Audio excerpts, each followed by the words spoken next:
আসসালামু আলাইকুম। রসায়নের পক্ষ থেকে আমি নাদিম মোহাম্মদ, তোমাদের সবাইকে স্বাগতম। আজকের ক্লাসে আমরা খুবই গুরুত্বপূর্ণ একটা জিনিস শিখবো, সেটা আমাদের এমসিকিউর ক্ষেত্রে, তুমি এসএসসি বলো, এইচএসসি বলো, সব জায়গায় কিন্তু আমাদের কাজে লাগে। সেটা হচ্ছে ধাতু ও ধাতুর ক্ষেত্রে যোজনী মনে রাখার সহজ উপায়। ঠিক আছে? তো আমরা আসলে ধাতু ও ধাতুর ক্ষেত্রে কিন্তু যোজনী মনে রাখার সহজ উপায়টা যদি আমরা একটু আয়ত্ত করতে পারি, তাহলে আমাদের এমসিকিউতে উত্তর করা খুব সহজ হবে।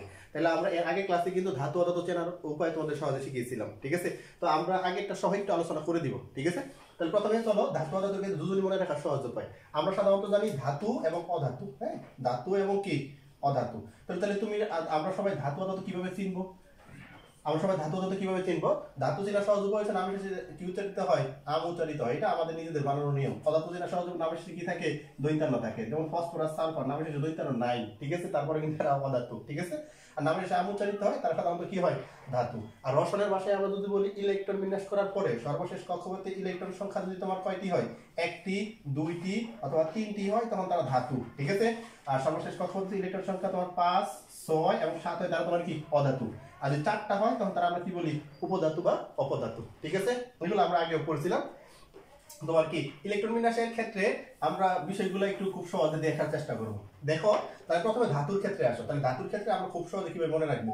ধাতুর ক্ষেত্রে, ঠিক আছে, ধাতুর ক্ষেত্রে একটা কথা স্পষ্ট করে মনে রাখবা, ইলেকট্রন বিন্যাসের সর্বশেষ কক্ষপথের, ঠিক আছে, সর্বশেষ কক্ষপথের যতগুলো ইলেকট্রন থাকবে, ঠিক আছে, মোট ইলেকট্রন সংখ্যাটি হবে যোজনী প্লাস যোজ্যতা। ধাতুর ক্ষেত্রে সর্বশেষ কক্ষপথের মোট ইলেকট্রন সংখ্যাই যোজনী প্লাস যোজ্যতা। চলো আমরা দেখি। যেমন মনে করো আমরা সোডিয়াম কি জানি? একটা ধাতু জানি না? তাহলে এই ক্ষেত্রে ইলেকট্রন বিন্যাস করো 1s2, তারপরে 2s2, তারপরে কত 2p6, 3s1। এটা হচ্ছে 1 নাম্বার কক্ষপথ, এটা 2 নাম্বার, এটা কয় নাম্বার? 3 নাম্বার। আমরা বলছি ধাতুর ক্ষেত্রে সর্বশেষ কক্ষপথের মোট ইলেকট্রন সংখ্যাই যোজনী প্লাস কি যোজ্যতা। তাহলে তার অরবিটাল কয়টা আছে? একটা। তাহলে এটাই আমাদের মোট তোমার কি অরবিটাল হিসেবে কাউন্ট করতে হবে। তাহলে এই ক্ষেত্রে যদি একটু ভালো করে খেয়াল করে দেখো, তার সর্বশেষ কক্ষপথে 3 নাম্বার কক্ষপথের মধ্যে s অরবিটাল ইলেকট্রন কয়টা আছে? 2টা। ঠিক আছে? তাহলে এই ক্ষেত্রে তার যোজনী হচ্ছে কত তোমার? 2। যোজনী কত? 2। যোজনী হচ্ছে 2। আর যোজ্যতা কত? যোজ্যতা তোমার কি সেম। যোজ্যতা কত?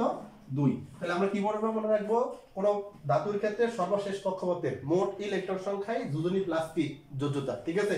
আমরা যদি অ্যালুমিনিয়ামের ইলেকট্রন বিন্যাসটা করো, তাহলে 1s2, তারপরে কত 2s2, 2p6, 3s2, 3p কত 1। এই ক্ষেত্রে 1 নাম্বার, 2 নাম্বার, এটা কয় নাম্বার? 3 নাম্বার। তো সর্বশেষ কক্ষপথে মোট ইলেকট্রন কয়টা আছে? দেখো s অরবিটালে 2টা, p তে একটা, তাহলে মোট কয়টা? 3টা। এই ক্ষেত্রে যোজনী হবে তার কত? 3। যোজনী হবে 3। আর যোজ্যতা ইলেকট্রন হবে কত? যোজ্যতা হবে কত? 3। বুঝতে পারছি আমরা সবাই?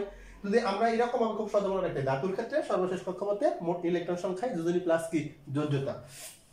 এবার আমরা আরো অন্যান্য যে ধাতুগুলো আছে, তোমরা চাইলে পটাশিয়াম, তারপরে ক্যালসিয়াম, তারপরে মনে করো ম্যাগনেসিয়াম, ঠিক আছে, তারপরে মনে করো অন্যান্য যে আমাদের অবস্থান যে ধাতুগুলো আছে, সবার ক্ষেত্রে যদি আমরা ইলেকট্রন বিন্যাস করার পরে সর্বশেষ কক্ষপথে যা থাকবে তাই যোজনী প্লাস কি যোজ্যতা। ঠিক আছে?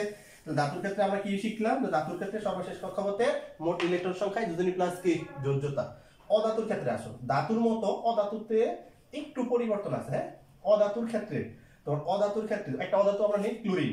ক্লোরিনের যদি আমরা ইলেকট্রন বিন্যাস করি, তাও 17, 1s2, তারপরে কত 2s2, 2p6, তারপরে হচ্ছে 3s2, তারপরে কত তোমার 3p5। একটু ভালো করে খেয়াল করে দেখবা, ক্লোরিন তো একটা অধাতু। তাহলে অধাতুর ক্ষেত্রে প্রথমে মনে রাখবা সর্বশেষ কক্ষপথে মোট ইলেকট্রন সংখ্যাটাই যোজনী, তোমার কি যোজনী নয় কিন্তু যোজ্যতা। যোজনী নয় কিন্তু কি যোজ্যতা। ঠিক আছে? যোজ্যতা। তাহলে যোজ্যতা কত? 5 আর 2 কত? 7। এখন কি যোজনী 7 না? যোজনী 7 না। কেন? অধাতুর ক্ষেত্রে সর্বশেষ কক্ষপথে সর্বশেষ অরবিটালে তোমার কি বিজোড় ইলেকট্রন খুঁজে বার করতে হবে। তাহলে আমরা কিভাবে বের করব? তাহলে সর্বশেষ যে অরবিটালটা থাকবে তার যে সাব অরবিটালে কনভার্ট করার পরে আমরা বিজোড় ইলেকট্রনটা বের করব। তাহলে আমরা দেখি 1s2, 2s2, 2p6, 3s2। সর্বশেষ অরবিটালের নাম কি? 3 নম্বর শক্তি স্তরের 3p অরবিটাল। তাহলে p এর সাব অরবিটাল কয়টা জানো? 3টা। 3px, তারপর কত 3py, 3pz। কয়টা ইলেকট্রন আছে? 5টা। তাহলে আমরা প্রথম যেহেতু 3টাই সমশক্তি সম্পূর্ণ অরবিটাল, তাহলে ইলেকট্রনগুলো তোমার কি সমান হারে প্রবেশ করবে। তাহলে প্রথম ইলেকট্রনটা কোন দিকে প্রবেশ করবে? ঘড়িকাঁটার দিকে। তাহলে আমরা প্রথমে একটা দিলাম 1, তারপরে কত 2, তারপরে কত 3। তোমার কাছে ইলেকট্রন রয়ে গেছে কয়টা? এখনো 2টা। তাহলে আবার কই থেকে শুরু করবে? প্রথম থেকে। দ্বিতীয় ইলেকট্রনটা কোন দিকে হবে? ঘড়িকাঁটা বিপরীত দিকে। তাহলে 4, এই তোমার কত 5।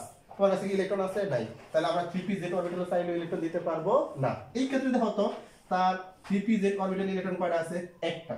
তাইলে আমরা সর্বশেষ অর্থাৎ 3s, 3px, 3py, তো s এও আমাদের এক জোড়া ইলেকট্রন, px ও এক জোড়া, py তো এক জোড়া, কিন্তু pz এ কয়টা? একটা। তার মানে বেজোড় ইলেকট্রন কয়টা হইছে? একটি। তাহলে যোজনী কত? 1। ঠিক আছে? মনে থাকবো অধাতুর ক্ষেত্রে সর্বশেষ কক্ষপথের মোট ইলেকট্রন সংখ্যা যোজ্যতা ইলেকট্রন সংখ্যা, কিন্তু সর্বশেষ কক্ষপথের সর্বশেষ অরবিটালের যে কয়টা বিজোড় ইলেকট্রন থাকবে এটা তার কি যোজনী। কথা বুঝতে পারছি? তাহলে আমরা এরকম ভাবে খুব সহজে মনে রাখতে পারি। তাহলে কি বলতে পারো, ক্লোরিনের ক্ষেত্রে তার যোজনী হচ্ছে 1, ক্লোরিনের ক্ষেত্রে যোজনী কত 1, আর যোজ্যতা ইলেকট্রন কি ইলেকট্রন, যোজ্যতা ইলেকট্রন কত 7। ঠিক আছে, সর্বশেষ কক্ষপথের মোট ইলেকট্রন সংখ্যাটাই তার কি যোজনী। আমরা খুব সংক্ষেপে মনে রাখতে পারি ধাতুর ক্ষেত্রে সর্বশেষ কক্ষপথের মোট ইলেকট্রন সংখ্যা যোজনী প্লাস যোজ্যতা, আর অধাতুর ক্ষেত্রে সর্বশেষ কক্ষপথের মোট ইলেকট্রন সংখ্যা যোজ্যতা, আর বিজোড় যে ইলেকট্রনটা পাওয়া যাবে সর্বশেষ কক্ষপথের সর্বশেষ অরবিটালে সেটা হবে তার যোজনী। ঠিক আছে, তাহলে রসায়নের এরকম মজার মজার বিষয়গুলো আমরা রসায়ন করে প্রতিনিয়ত তোমাদের সামনে আসতেছি। আমাদের প্ল্যান হচ্ছে তোমাদেরকে রসায়নের প্রতি একটা ভালোবাসা তৈরি করা, যাতে সামনে ভবিষ্যতে রসায়ন নিয়ে পড়ার একটা ইচ্ছা তোমাদের মনে জাগ্রত হয় এবং রসায়নের ভয়গুলো দূর করাই আমাদের মূল উদ্দেশ্য। তো সবাই রসায়নের সাথে থাকবে, ক্লাসগুলো বেশি বেশি করে শেয়ার করে দিবে এবং আমাদেরকে আরো বেশি উৎসাহ দিবে। ধন্যবাদ সবাই, আসসালামু আলাইকুম।